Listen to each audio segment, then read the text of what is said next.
రాష్ట్రంలో ఓటరు జాబితా ప్రత్యేక సమగ్ర సవరణకు ముందస్తు ప్రక్రియ జరుగుతోందని రాష్ట్ర ప్రధాన ఎన్నికల అధికారి సుదర్శన్ రెడ్డి తెలిపారు. తెలంగాణలో ఎస్ఐఆర్ కోసం కేంద్ర ఎన్నికల కమిషన్ త్వరలో షెడ్యూల్ విడుదల చేయనున్నట్లు చెప్పారు. ప్రస్తుతం ఓటర్ల జాబితాలో నమోదైన ఓటర్ల వివరాలను 2002లో జరిగిన చివరి ఎస్ఐఆర్తో పోల్చే ప్రక్రియ జరుగుతోందన్నారు. చివరిసారి జరిగిన ఎస్ఐఆర్లో ఉన్నవారి పేర్లు లేదా వారి బంధువుల పేర్లతో సరిపోల్చే ప్రక్రియను బిఎల్ఓలు, ఈఆర్ఓలు నిర్వహిస్తున్నారని తెలిపారు.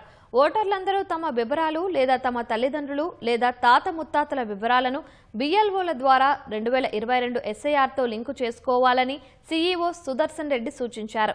దీనివల్ల సవరణ సమయంలో పత్రాలు సమర్పించే అవసరం లేకుండా ఇబ్బందులను నివారించవచ్చని పేర్కొన్నారు. ఎన్యూమరేషన్ దశలో ఓటర్లు ఎలాంటి పత్రాలు సమర్పించాల్సిన అవసరం లేదన్నారు. పోలింగ్ స్టేషన్ వారీగా ఓటర్ల జాబితా పీడీఎఫ్ రూపంలో కూడా అందుబాటులో ఉందన్నారు. అయితే 2002 ఎస్ఐఆర్తో సరిపోల్చలేని ఓటర్లకు నోటీసులు జారీ చేస్తామన్నారు.